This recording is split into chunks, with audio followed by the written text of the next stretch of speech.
аударып дыбыстаған сезім кезеді. Түн ортасында мен достарымнан қайтып бара жаттым. Жол және такси заказ еткен жоқпын. Мен келе жаттым және бір бала доппен жолдың ортасында ойнап отыр екен. Және мен оған қарап тұрдым.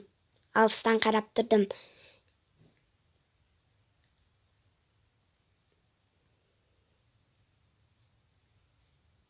Және ол бала допты қолына алып ұстап тұрды. Және ол маған қарап қалды. Мен шошып қасына бардым.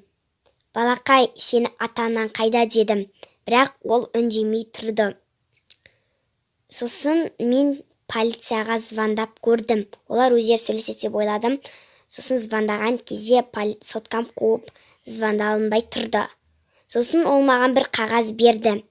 Мен оны алдым. Артур деген мен ойладым сол ұлдың аты деп.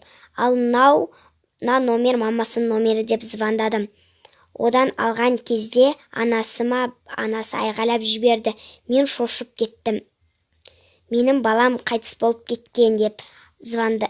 Айта бермеңдер деп айғайлап жіберді. Мен шошып кеттім. Жан-жағыма қарасам, Артур деген жоқ екен. Мен оны Артур деп іздедім, бірақ ол жоқ екен. Мен интернеттен қарап отырдым. Мен интернеттен іздеп отырып, Артур деген ұлды қарадым. Ол бір ай бұрын машина қағып кетіпті. Оның анасы жазыпты. Бұл күнге қарай звондай бермеңіздерші.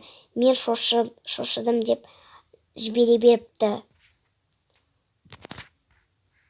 Достар, егер бұл видео ұнаса, лайк басыңыздар. Және маған подписаться етіп кетіңіздер. Менің дауысым аса қорқынышты емес деп ойлаймын. Келесі жолы қорқынышты етіп түсіремін. Сау болыңыздар.